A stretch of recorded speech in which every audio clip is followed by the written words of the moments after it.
سبحان اللہ، کیا شان محبوبیت ہے۔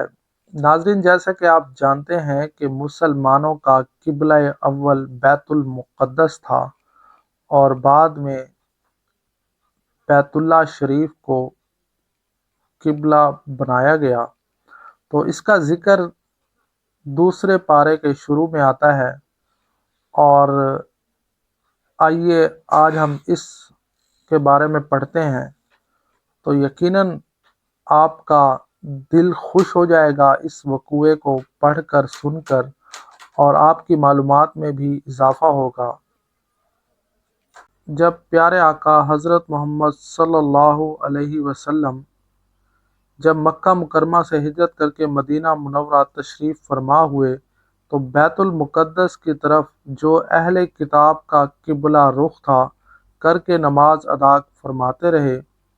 16-17 ماہ اسی پر عمل رہا، لیکن حضور صلی اللہ علیہ وسلم کی دلی آرزو یہی تھی کہ کعبہ، جسے حضرت خلیل علیہ السلام نے تعمیر کیا، امت مسلمہ کا قبلہ بنایا جائے۔ اللہ تعالیٰ اپنے حبیب علیہ السلام کی آرزو کو پورا کرنے کے لیے پہلے معترضین کے اعتراضات کا ذکر فرماتے ہیں، تاکہ جب وہ اعتراضات کی بوچھاڑ کریں تو مسلمان کسی تذبذب کا شکار نہ ہو جائیں، بلکہ تمام قیل و قال سے بے نیاز ہو کر نہایت اطمینان سے اپنے مالک کے فرمان کی تعمیل کریں۔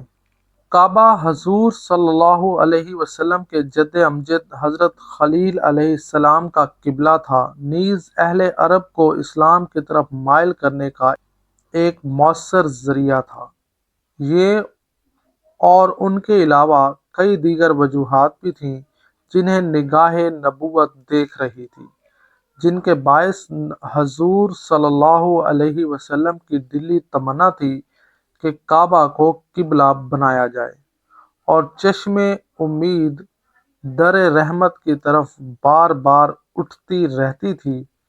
اللہ تعالیٰ کو اپنے محبوب صلی اللہ علیہ وسلم کی یہ ادا اتنی پیاری لگی اور اس کی خوشنودی خاطر اتنی مطلوب تھی کہ اسی آیت میں اعلان فرما دیا کہ اے محبوب صلی اللہ علیہ وسلم، جو قبلہ تمہیں پسند ہے وہی ہمیں پسند، اور تیری خوشی کے لیے ہم کعبہ کو قبلہ مقرر فرماتے ہیں۔ اس میں اس امر کی طرف اشارہ ہے کہ تیرے رخ انور کا بار بار آسمان کی طرف اٹھنا ایسی چیز نہیں جسے قصہ ماضی بنا کر بیان کیا جائے، بلکہ چشم قدرت اس منظر روح پرور کا اب بھی یوں ہی مشاہدہ فرما رہی ہے۔ فرمایا، ہم دیکھ رہے ہیں تیرا بار بار آسمان کی طرف اپنے رخ جہاں افروز کا اٹھانا، کیا شان محبوبیت ہے۔ جب یہ آیت نازل ہوئی تو حضور صلی اللہ علیہ وسلم اپنے صحابہ کرام کے ساتھ مسجد بنی سلمہ میں ظہر کی نماز باجماعت پڑھ رہے تھے۔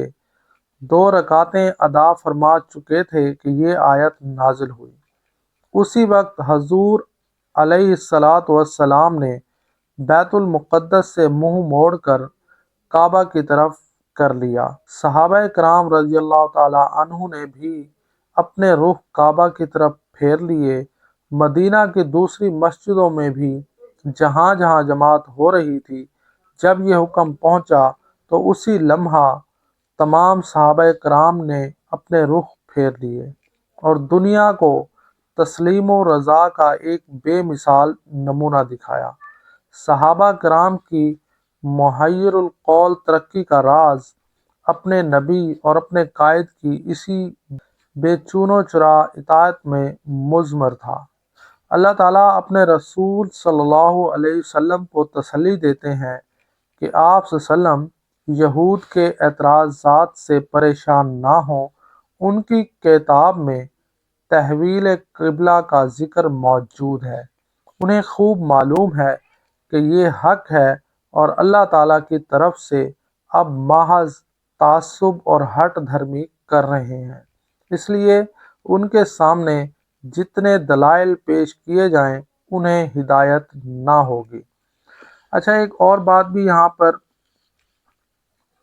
ضروری ہے کہ بعض صحابہ کو یہ خیال گزرا کہ جو مسلمان بیت المقدس کی طرف نمازیں پڑھتے رہے اور تحویل قبلہ سے پہلے انتقال کر گئے، ان کی نمازیں تو ضائع۔